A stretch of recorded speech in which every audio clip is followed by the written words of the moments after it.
గెలుపు కావాలంటే పరుపు వీడి ప్రయత్నం చెయ్యాలి తప్ప పడుకొని కలలు కంటే సరిపోదు. గర్వంగా చెప్పుకునే గతం లేకపోయినా గౌరవం తెచ్చిపెట్టే గమ్యమైనా చేరుకో. ఎందుకు ఓడిపోతున్నావో తెలుసుకుంటూనే ఎలా గెలవాలో అర్థమవుతుంది. గెలుపు ఎలా ఉండాలి అంటే వస్తే కూర్చో అని అనని వాళ్ళు కూడా నిన్ను చూస్తే లేచి నిలబడే స్థాయికి ఎదగాలి. నా వల్ల కాదు అని వదిలేసే ముందు అవకాశం మళ్ళీ రాదు అని గుర్తించుకో. నీ బాధ బాధ్యత ఎవరికీ చెప్పకు. ఎవరు పంచుకోరు, పట్టించుకోరు. గెలుపు కన్నా గొప్ప ప్రతీకారం ఏదీ ఉండదు.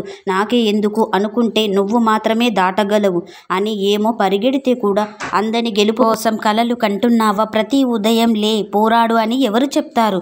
ఒక్క నీకు నువ్వు తప్ప. ఎలా తట్టుకున్నావో, ఎలా నెట్టుకు వస్తున్నావో నీకు మాత్రమే తెలుసు. ఇప్పుడు వచ్చిన సమస్య పెద్దది కాదు, ఇంతకు ముందు కంటే గొప్పది కాదు. బరువు మోసిన హృదయానికి అర్థమవుతుంది బ్రతుకు మార్చే విధానం. కాలంతో యుద్ధం, కష్టంతో సావాసం చేస్తే విజయం నీ వశమై తీరాల్సిందే.